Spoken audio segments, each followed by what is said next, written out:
చంద్రబాబు నివాసంలో ఎన్డీఏ నేతల భేటీ ముగిసింది. ఈ భేటీలో ప్రధానంగా సీట్ల సర్దుబాటుపై చర్చ జరిగినట్లుగా తెలుస్తోంది.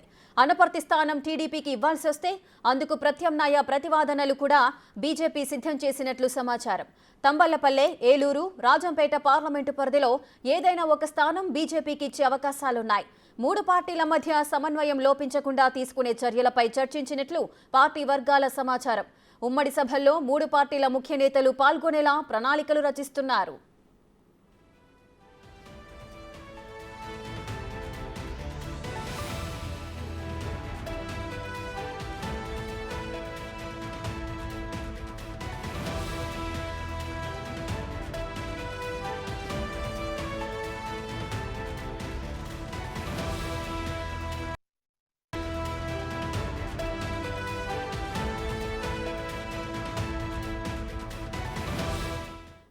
చంద్రబాబు నివాసంలో ఎన్డీఏ నేతల భేటీ ముగిసింది. భేటీకి సంబంధించిన పూర్తి డీటెయిల్స్ మా ప్రతినిధి మల్లికార్జున్ అందిస్తారు.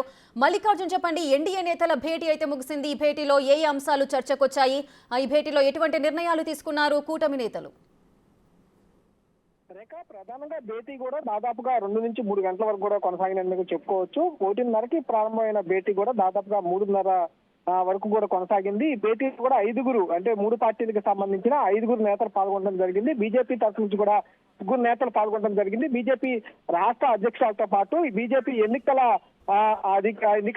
నేత, అలాగే బీజేపీ ప్రధాన కార్యదర్శి, జాతీయ ప్రధాన కార్యదర్శి కూడా పాల్గొనడం జరిగింది. అలాగే టీడీపీ నుంచి చంద్రబాబు పాల్గొనడం జరిగింది. అలాగే జనసేన అధినేత పవన్ కళ్యాణ్ కూడా పాల్గొనడం జరిగింది. ఈ భేటీలో కూడా ప్రధానంగా ఏదైతే ఇష్యూస్ ఉంటా ఉన్నాయో, 3 పార్టీలకు సంబంధించిన కామన్ ఇష్యూస్, అంటే బీజేపీ నుంచి ఉన్న దగ్గర టీడీపీ, జనసేన తరఫు నుంచి ఎవరైతే సీట్లు ఆశించి భంగపడ్డ నేతలు ఎవరైతే ఉన్నారో వాళ్ళు ఇండిపెండెంట్ గా పోటీ చేయడం కానీ, అలాగే ఈ పార్టీలోంచి మిగతా పార్టీ అధికార పార్టీకి వెళ్ళడం కానీ, ఈ ఇష్యూస్ మీద కూడా ప్రధానంగా వాళ్ళు దృష్టి సారించారు. వీటిపైన కూడా ఇష్యూస్ పైన మీద కూడా క్యాడర్ ను కూడా చక్కదిద్దే ప్రయత్నం అయితే చేస్తున్న పరిస్థితి కూడా కనిపిస్తా ఉంది. అలాగే ఇంకా అంతేకాకుండా ఉమ్మడి మేనిఫెస్టోకి సంబంధించిన అంశాలపై కూడా చర్చించడం జరిగింది. టీడీపీ రీసెంట్ గా కూడా టీడీపీ మేనిఫెస్టోకి సంబంధించి ఒక సైట్ ను కూడా రూపొందించడం జరిగింది. దీంట్లో ప్రజల నుంచి ఎలాంటి అంశాలు, అంటే మేనిఫెస్టోలో ఎలాంటి అంశాలు పొందుపరచాలనే వాటిపైన కూడా సూచనలు, సలహాలు ఇవ్వనంటూ కూడా టీడీపీ ఒక సైట్ ను ప్రారంభించడం జరిగింది. అంతేకాకుండా బీజేపీ గతంలోనే ఈ మేనిఫెస్టోకి సంబంధించి కేంద్ర పార్టీకి సంబంధించి, అలాగే రాష్ట్ర పార్టీకి సంబంధించి 2 మేనిఫెస్టోకి సంబంధించి సూచనలు, సలహాలు ఇవ్వాలంటూ ప్రజల నుంచే ఒక ప్రచార కార్యక్రమాన్ని కూడా నిర్వహించడం జరిగింది. ఇలా జనసేన కూడా ఇప్పటికే మేనిఫెస్టోకి సంబంధించి కొన్ని అంశాలను పరిగణలోకి తీసుకుంటా ఉంది.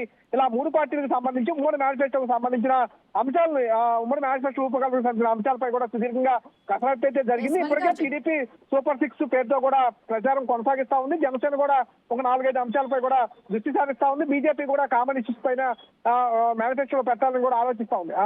మల్లికార్జున్, అయితే కొన్ని స్థానాలకు సంబంధించి అభ్యర్థుల మార్పుకు సంబంధించిన చర్యలు, ప్రతిపాదనలు కూడా వచ్చినట్లుగా తెలుస్తోంది. సో ఏ స్థానాలకు సంబంధించిన అభ్యర్థులను మార్చబోతున్నారు? దీనికి సంబంధించిన చర్చ జరిగిందా ఆ మీటింగ్ లో? తప్పకుండా, ఎందుకంటే బీజేపీకి సంబంధించి, టీడీపీకి సంబంధించి, జనసేన సంబంధించి కూటమి తరఫున 175 అసెంబ్లీ స్థానాలతో పాటు 25 పార్లమెంట్ స్థానాలు కూడా అభ్యర్థులను ప్రకటించడం జరిగింది. ఈ ప్రకటించిన తర్వాత కొన్ని స్థానాల్లో అభ్యర్థులను మార్పు చేయాలని కూడా పార్టీ నేతలు భావిస్తున్న పరిస్థితి కూడా కనిపిస్తా ఉంది. అసెంబ్లీ స్థానాలకు వచ్చేసరికి యలమంచిలి, మాడుగుల, అలాగే ఉండి, తంబాలపల్లి సంబంధించిన అసెంబ్లీ స్థానాలపై కూడా అనపర్తి, ఈ 5 అసెంబ్లీ స్థానాలపైన కూడా టీడీపీ, జనసేన, ఇటు బీజేపీ అభ్యర్థులను మార్చాలని భావిస్తా ఉన్నారు. కొంతమంది ప్రకటించిన అభ్యర్థులు సంబంధించిన వ్యతిరేకత అయితే కొంత నియోజకవర్గంలో వస్తున్న నేపథ్యంలో ఆ అభ్యర్థిని మార్చి కొత్త అభ్యర్థిని బరిలోకి దించాలని మారుస్తా ఉన్నారు. అలాగే కూటమి తరఫు నుంచి పార్టీలు కూడా అభ్యర్థుల్ని చేంజ్ చేసుకోవాలని కూడా పరిశీలిస్తున్న పరిస్థితి కూడా కనిపిస్తా ఉంది. బీజేపీ పోటీ చేసిన స్థానాల్లో కూడా టీడీపీ చేంజ్ చేసుకోవాలని, అలాగే జనసేన పోటీ చేసిన స్థానాలపై బీజేపీ చేంజ్ చేసుకోవాలని, అలాగే బీజేపీ జనసేన పోటీ చేయాలన్న స్థానాలపై టీడీపీ చేంజ్ చేసుకోవాలి. ఇలా 3 సంబంధించిన పార్టీలు కూటమి తరఫు నుంచి అభ్యర్థులు మార్చాలని భావిస్తా ఉన్నాయి. అలాగే ఇది నరసాపురం సంబంధించి ఎవరైతే రఘురామకృష్ణరాజు త్రిపులారు కూడా పోటీ చేయాలని భావిస్తా ఉన్నారు. బీజేపీ నుంచి ఆయన సీటు ఆశించి భంగపడ్డారు. అయితే టీడీపీలో ఆయన రీసెంట్ గా జాయిన్ అవ్వడం జరిగింది. ఆయన ప్రధానంగా నరసాపురం నుంచి ఎంపీ స్థానాన్ని ఆయన రిక్వెస్ట్ చేసిన పరిస్థితి కూడా కనిపిస్తా ఉంది. నరసాపురం కనుక టీడీపీకి ఇస్తే కనుక కంపల్సరీగా బీజేపీ అక్కడ ఉన్న స్థానాలను అంటే వైజాగ్ పార్లమెంట్ స్థానాన్ని అయితే అడుగుతున్న పరిస్థితి కూడా కనిపిస్తా ఉంది. అది కనుక వైజాగ్ కనుక ఇవ్వకపోతే ఏలూరు కానీ రాజంపేట కానీ ఇస్తానంటూ కూడా ఇటు టీడీపీ ముందు చర్చ పెట్టినట్టు కూడా తెలుస్తా ఉంది. ఈ రెండుతో పాటు పార్లమెంట్ పరిధి కనుక రఘురామ కృష్ణరాజుకు ఓకే కాకపోతే కనుక ఉండి అసెంబ్లీ స్థానాన్ని కేటాయించే అవకాశం కనిపిస్తా ఉంది. ఈ నేపథ్యంలోనే ఈ రోజు కనుక అనపర్తి ఉండి స్థానాలపై కొంత స్పష్టత వచ్చే అవకాశం కూడా కనిపిస్తా ఉంది. సుదీర్ఘంగా ఈ రెండు స్థానాలు కొంత కసరత్తు అయితే చేసినట్టు కూడా కనిపిస్తా ఉంది. రేఖ మల్లికార్జున్, ముఖ్యంగా ఈ ఉమ్మడి పార్టీకి సంబంధించి అంటే ఉమ్మడిగా వీళ్ళంతా కూడా ఒక కూటమిగా ఏర్పడ్డారు. సో కూటమిలో భాగంగా ఎవరైతే టికెట్ ఆశించారో వారందరికీ కూడా నిరాశ మిగిలింది. కొంతమందికి అటువంటి అసంతృప్తులంతా కూడా పార్టీలకు రాజీనామాలు చేస్తున్నారు. సో అటువంటి అసంతృప్తులను బుజ్జగించే విధంగా ఎటువంటి చర్యలు చేపట్టబోతున్నారు? తప్పకుండా రేఖ, ఎందుకంటే ఈ అసంతృప్తులకు సంబంధించి ఎందుకంటే టీడీపీకి సంబంధించి కానీ జనసేనకు కానీ అలాగే బీజేపీ కానీ మూడు పార్టీలు పోటీ చేస్తున్న నేపథ్యంలో ఉమ్మడి సీట్లు పంచుకోవాల్సిన పరిస్థితి ఏర్పడింది.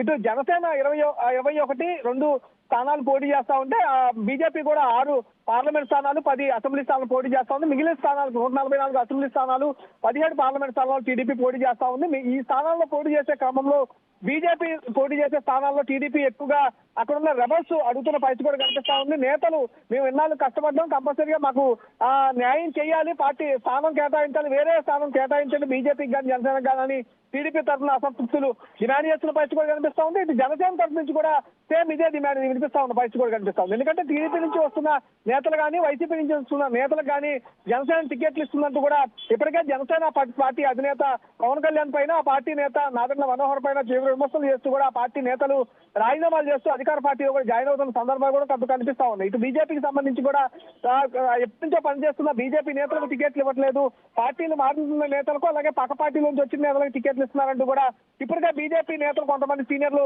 లేఖలు రాసిన పరిస్థితి కూడా చూసాం. ఈ నేపథ్యంలోనే ఈ కూటమికి సంబంధించిన ఈ రోజు జరిగిన సమావేశంలో ఎవరైతే అసంతృప్తితో ఉన్న నేతలు ఎవరైతే ఉన్నారో వాళ్ళందరినీ బుద్ధగించేందుకు సంబంధించిన అంశాలపై కూడా సుదీర్ఘంగా చర్చ జరిగింది. అంతేకాకుండా కంపల్సరీగా కూటమి అనేది అధికారంలోకి రావాలి, దానికోసం కష్టపడి పనిచేయాలంటూ కూడా పిలుపునివ్వడం కూడా జరిగింది. మల్లికార్జున, అదేవిధంగా ఎన్నికలైతే రాబోతున్నాయి, ఎన్నికలకు సంబంధించిన నామినేషన్లు కూడా త్వరలోనే జరగబోతున్నాయి. సో సమయం ఎక్కువగా లేదు, కానీ ఉమ్మడి మేనిఫెస్టో ఇంకా సిద్ధం అవ్వలేదు. సో ఈ భేటీలో మేనిఫెస్టోకు సంబంధించిన కసరత్తులు పూర్తయినట్లే అని భావించవచ్చా? మరికొన్ని భేటీలు జరిగే అవకాశం ఉందా?